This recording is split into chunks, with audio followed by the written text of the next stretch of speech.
ګل ماشومانو السلام علیکم ورحمت الله وبرکاته. د کاکا زمان برنامې ته په خیر راغلی. هیله من یم چې اونۍ مو په خیر سره تیره شوې وي، د پلار او مور خبرو ته مو غوږ نیولی وي، سبق مو ویلی وي، ښه کارونه مو کړي وي او اوس د برنامې وخت را رسېدلی دی. په نننۍ برنامه کې مې تاسو ته یوه ډیره جالبه او په زړه پورې کیسه په نظر کې نیولې ده. د کیسې عنوان دی شوخ بیزو.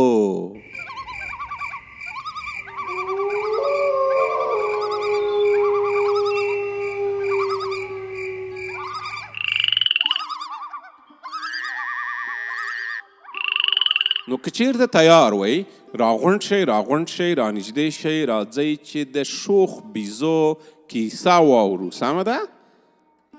شوخي مه کوئ، یو د بل نه داسې لږ فاصله ونیسئ، لږ یو د بل نه لرې کښېنئ. شاباس راغونډ شئ. آفرین. اوس به نو د شوخ بیزو کیسه واورو.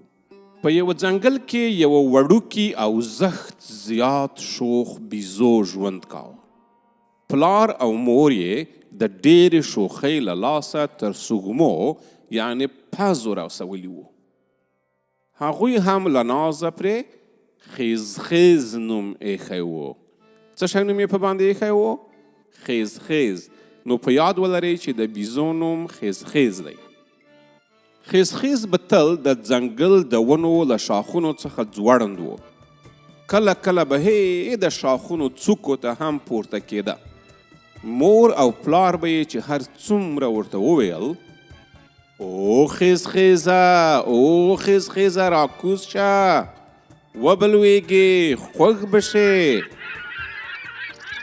خیز به د خپل پلار او مور خبر نه منله.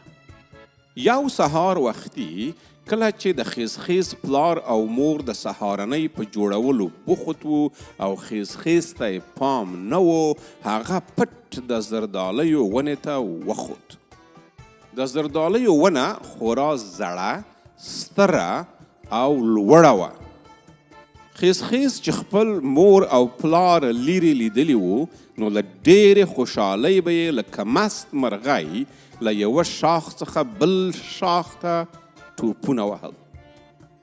هڅه یې کوله چې ځان د هسکو شاخونو د څوکو پخو زردالیو ته ورسوي. لمر له لوړو غرونو څخه هسک شوی و چې خیز پورته وکتل.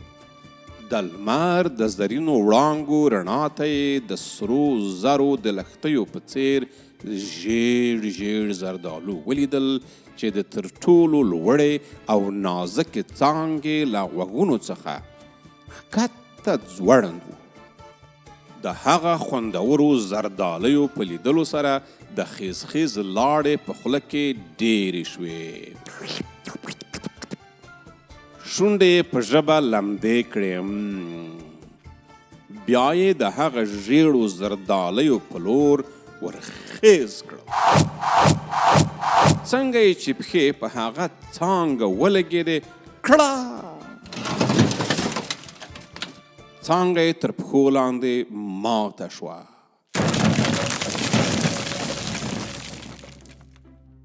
خیز بیچارګی لکه دروند کاڼی د شاخ سره سم د ځمکې په لور خوشی شو، سو او سړو په مځکه ولګېد. د مخ ښۍ پښه یې خړس تر خېټه لاندې ماته شوه. خیز د ډېر درد له لاسه په چیغو شو. په دې هم نه پوهېده چې څه پرې وشول. سخت بیریدلی و. همدا نارې یې وهلې، وی یدکې، وی مورکې، مړ شوم، وای پښه مې.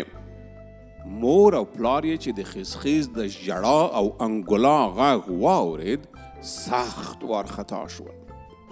په ډېره بیړه او منډو د خپل زوی په لوري ورغلل.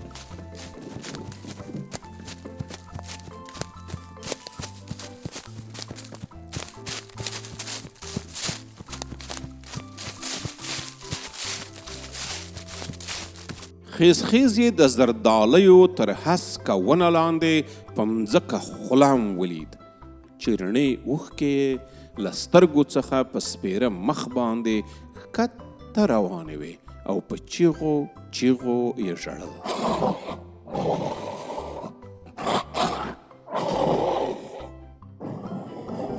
مور یې سم د لاسه خیز په غیږ کې ټینګ کړ. پلار یې د یو رنځپوه یعنې ډاکټر په څیر په بیړه د هغه بدن سر تر پښو پورې وکوت. د خیز پښه یې ولیده چې د نازک شاخ په څیر په بند کې بوټه ماته شوې وه او ښکته ځوړنده وه. پلار یې د هغه ماته پښه ارامه په شنو پاڼیو کې تاو کړه او د بوټیو په نازکو تارونو یې کلکه وتړله.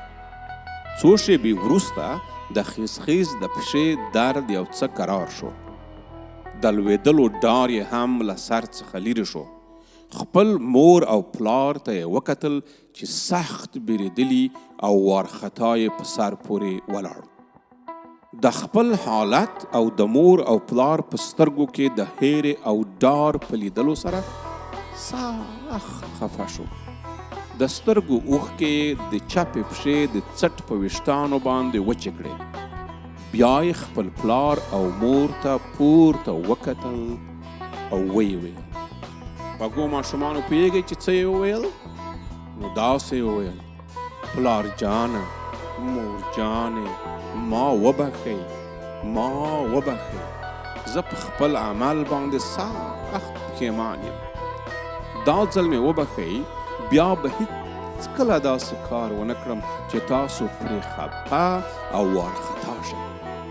له دې وروسته به ارومرو ستاسو نصیحتونو ته غوږ نیسم. کله چې مور او پلار د خیز خبرې واورېدې، هغه یې نور هم په غیږ کې ټینګ کړ او په ټنډه یې مچو. خیز چې د خپل پلار او مور مینه ولیده، بیا یې هیڅکله د خپل پلار او مور له خبرو څخه سرغړونه ونه کړه او په خپله وعده ټینګ پاتې شو. ګرانو ماشومانو، هیله من یم چې د خیز کیسه مو خوښه شوې وي او هوش کوئ چې تاسو د خیز په څیر د خپلو پلرونو، مورانو او مشرانو له نصیحتونو څخه سرغړونه ونه کړئ. د خیز کیسه او زموږ خپرونه په همدې ځای باندې پای ته ورسېدله. تر بلې خپرونې پورې مو په لوی الله سپارم. خدای مو راته مل او ملګری شه.